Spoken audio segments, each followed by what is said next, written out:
Chers amis, le Sénat a récemment publié un rapport dressant un état des lieux de la place de notre langue dans le monde. Ce rapport fait écho aux terribles conclusions du précédent rapport Lequen qui soulignait le recul du français et du multilinguisme dans les institutions internationales au profit d'un monolinguisme anglais. Ce déclin est largement dû à l'abandon de leur propre langue par notre classe dirigeante. J'ai déjà dénoncé des élus comme Valérie Hayé et Pascal Canfin qui préfèrent l'anglais au français en hémicycle.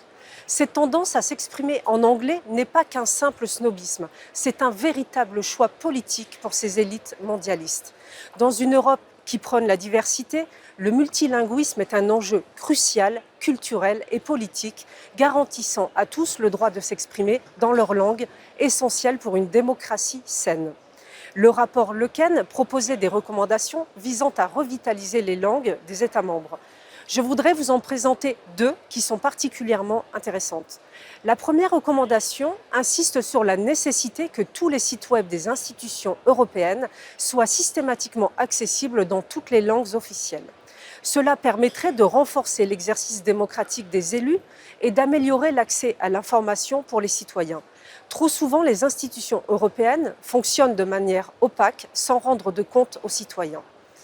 La seconde recommandation est de systématiser la traduction des documents officiels et de fixer une limite maximale pour les documents rédigés en anglais. Cela réduirait le monolinguisme dans les pratiques de travail et permettrait aux citoyens d'accéder aux documents essentiels. Ces recommandations, bien qu'évidentes, peinent à être appliquées faute de volonté politique de nos gouvernements pour défendre notre langue. Avec notre groupe Patriotes, nous nous battons pour le français et le multilinguisme par tous les moyens. Rappel au règlement, recours aux traducteurs, saisine de la présidente du Parlement européen. Mais pour que ce combat porte ses fruits, nous avons besoin de votre soutien. Parlez-en autour de vous, relayez cette vidéo et faites entendre votre voix. La survie du français dans le monde dépend de nous tous. Je compte sur vous.